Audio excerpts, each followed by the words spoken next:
All right, let's talk about some solo concepts for this third tune. Now, octaves, right? Octaves. Here's a cool run that you can use octaves and also a double stop. For instance, those cool sounds that you hear from George Benson and a lot of guitarists like that. What I'm using is this F. I'm right here on the tonic. I'm using the F, and then I'm bouncing off the F and playing other notes off of the lower octave. But I'm keeping the high note ringing, so you've got this kind of neat cascading effect. So just that one lick alone is worth half the night's work. And what I'm doing is I'm sliding up from the minor to the major third, and that gives it a little bit of an attitude, but I don't ever go all the way up to the major third.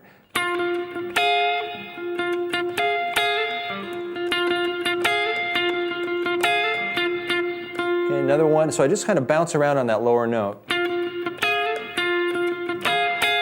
Got to get that kind of grimace in your face when you're playing this lick, of course. And now I'm going to play the upper note as well. I'm going to be bending a B natural up to the C.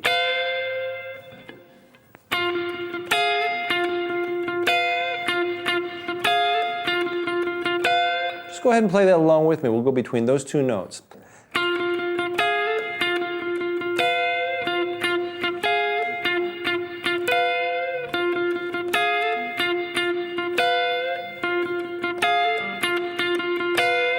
Okay, now let's go between those two and use a chromatic lick.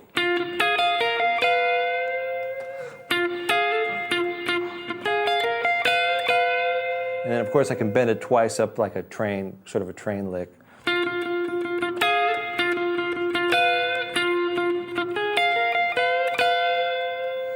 And then I can rake it.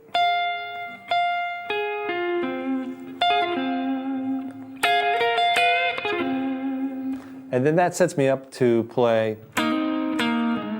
that double stop right there.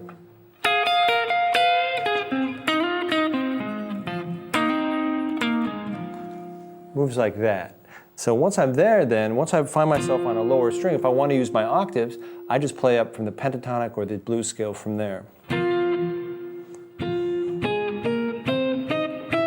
So all together.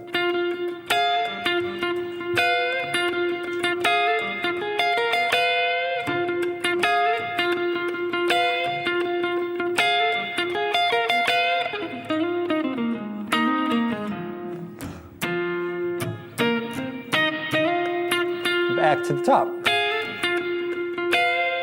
So that's two ways of getting around using an octave.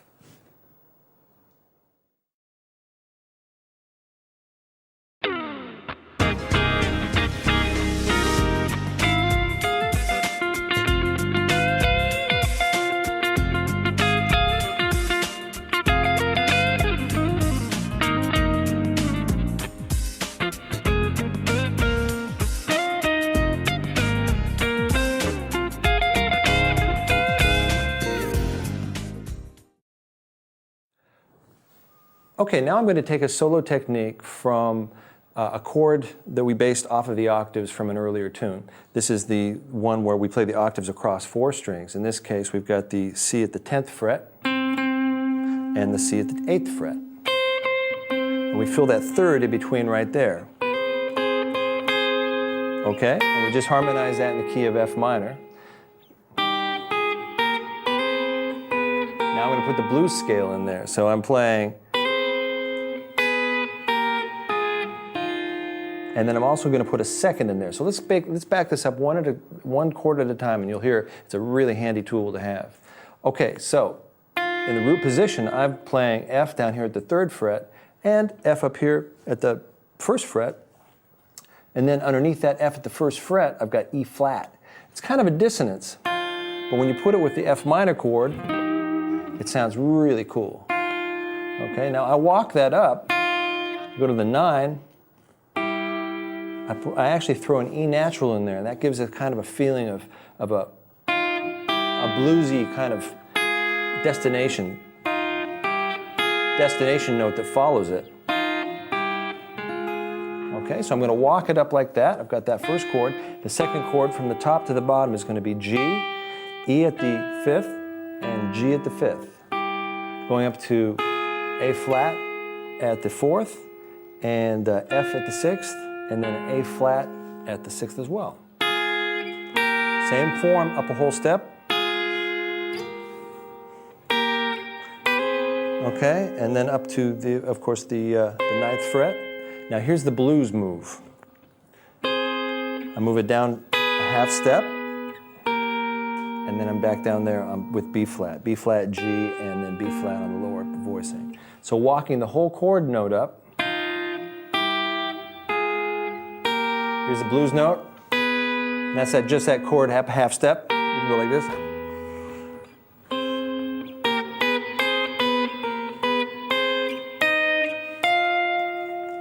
Okay, so now I'm going to play some solo ideas based on that, but I'm also going to use the pick. Okay, this is kind of a fun part of the solo where what Wes Montgomery used to do is he'd start out with single note solos, and then he would go into 2 notes with the octaves, and then he would add a 3rd note like what we're doing here, and it would just make for an awesome finish. So I'm going to add the pick too, and remember what I was saying earlier is when you add the pick, you bump it up into a new kind of dynamic. So I can also split the notes now, and it sounds really fast.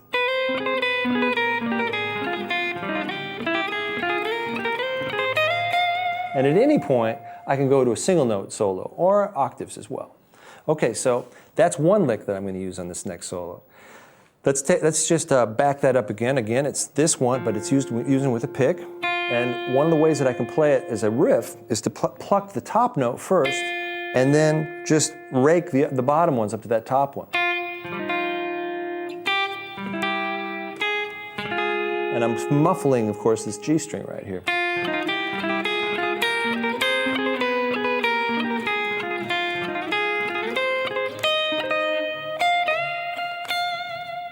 Okay, so that's one lick. Now the other lick I'd like to play on the solo is one that it's based on all these melodies that we're playing. It has a lot of slurs in it and so forth. And that's really pretty much it. It's you just fret the note below the note that you want to get to by the chord tone. So for instance, in this case, I'm going from F up to A flat, E flat up to F, C up to E flat, and just down the pentatonic from there.